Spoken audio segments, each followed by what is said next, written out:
We are here with Corey West, none other. How you doing, buddy? Good, good. So you told me off camera your real name is actually not Corey. What is it? Cornelius, yeah. Named after great-great-grandfather. Nice. Why aren't you going by Cornelius? That's so awesome. It'd be weird to change it this late in life. No one ever called me that. So where did you first fall in love? Like what made you fall in love with arm wrestling? Man, that's kind of a... My dad was always an arm wrestler. Not to this level or anything, but he always loved it, and he was always good. Like a local thing, and he's a smaller guy. His dad was bigger and his mother was smaller, and I kind of followed after my grandfather. But I just wasn't that interested in it. I never could beat him, and there were people in school that could beat me all the time, so I was just like, yeah. And then high school ended, and I didn't end up playing college football like I anticipated. And after a couple of years of not competing in anything, it just there was a void. Had a group of guys that had arm wrestled some, kind of called them up and asked if they had any interest in getting back into it. They were nice enough to let me use them like pawns for a little while, and 6 months later I had to move on to bigger things. So now, who did you reach out to for your training as you started to develop? Was it something that you were researching yourself, or did you find some mentors that really helped you progress? So everybody obviously knows that Michael's in Arkansas also, Michael Todd. I went to a practice at Michael's early on, probably within the first couple months. I remember he smashed me, it hurt. And I looked at one of my buddies and I was like, I'm going to be stronger than that guy. And he told me I was crazy. And, and in some rights, Michael can still beat me right-handed right now, but in a lot of ways I am stronger than him. So the statement, it was something to chase. Me and Michael later became very, very good friends, still are, and we train together. That's what got me here. So what I find interesting is the fact that people don't assume that you're as good of an actual athlete as you are. Like yesterday, you literally just dead jumped right onto the stage. Like that's a pretty good vertical for a guy, who's got a lot of size on him. Yeah, I have some pretty crazy hip flexion too. Like I could definitely kick over your head. Oh, sheesh. Yeah, I don't know. Just gifted, just always athletic in a lot of ways. Yeah, interesting. What has your frame like been all throughout high school and college? Have you always had a lot of mass and size and strength? I've been almost this identical size since I was preteen, 11, 12 years old. Sheesh. Yeah, so giant. It's just been a discussion my whole life. I just quit growing early. Like I haven't grown since I was 11 or 12 years old. So, yeah. So let's talk about it. You really beat yourself up in this sport and training. What is it that you do for recovery, and how do you get yourself back together to go again? Man, I have had a lot of injuries. I've torn biceps. I've cracked humeruses. Shoulders have been a big problem. Man, all you can really do is rehab and be tougher than you are smart. You just got to push through it. So what's on the horizon for you? Where do you want to go with your wrestling career? I talked about it a little bit in the interview before the match. After May 31st, I've worked.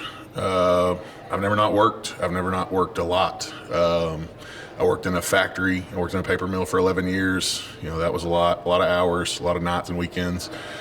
Ended up lucking into a job where I'm the GM of a automotive facility and got about a dozen employees, and it was a really good move. Still a lot of hours. I moved further away from it after I ended up with my fiance to accommodate, her kids, where the kids go to school and stuff. So I drive about 3 hours a day. I work 11 hours a day. It's always been a juggle, After May 31st, we've created some avenues of income, and we're going to take a leap of faith, and I will no longer be an employee anywhere. We have a little business that we're running ourselves that won't require a ton of my time, and I'll be able to really focus time and energy on arm wrestling. Do you think it's going to make a big difference? Because you're already in the elite top few. Do you think dedicating more time is just going to help you get over that final hump to really stand on top of the world? Yeah. Everything takes a plan. Without plan, there's no action. So realistically, I think in the next 2 years, the amount of time I'm about to give myself during the day, right now when I get to the gym, I'm exhausted. The day has been long. I'm ready to go home. I remember a time in my life whenever I worked swing shifts and evenings. I felt amazing when I went to the gym because I didn't have to be at work until 2 o'clock. I slept well. it just created a different, those weeks I really felt different. And yeah, I think it's going to be great. Okay, so let's talk. The industry as a whole has grown so much, and the events seem to be getting bigger and better, and the eyes on the sport seem to keep coming in and just expanding. Where do you see arm wrestling going in the future? Do you think it's something that they may place as a sport in schools, or how do you see arm wrestling progressing? Yeah, I don't really see, clubs and stuff are getting easier and easier. I work with a guy that his son no longer wanted to play football, but he wanted to do something extracurricular. He spoke to the right person and they let him put a shooting team together. That's a thing now.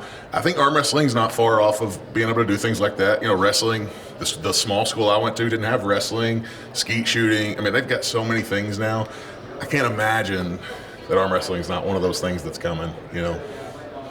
That's what I hope for anyways. So when you're not training and you're not working, do you ever have some free time? And if you have free time, what are you doing just to decompress and to relax?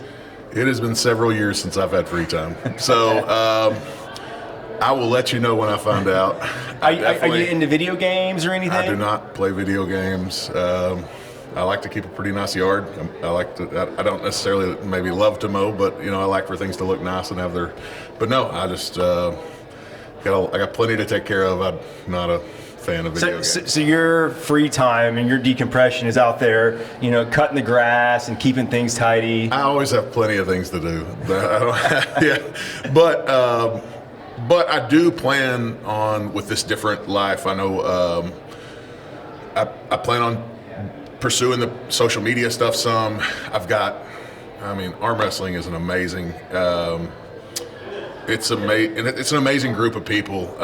Whenever I started talking about how I was going to have some time, everybody immediately was like, we need to come out and train. You need to come out and train. So I think most of my free time will be spent traveling, to like Craig Tuyer's or maybe Brian, Brian's house or Devin's, just really getting out and really trying to dive into this thing.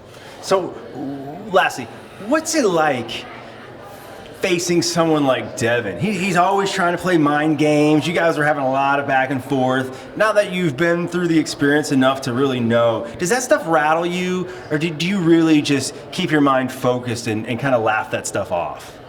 Man, it's kind of a crazy deal. I just not that guy. What's he gonna do to me? Funny deal.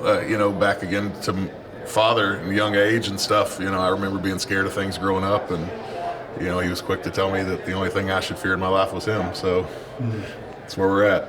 Hey, we are all looking forward to seeing how you continue to progress, and it's really an honor to get to sit or walk and talk with you. Yeah, I appreciate it. It's been a great experience. Appreciate it. Thank you. Thanks, buddy.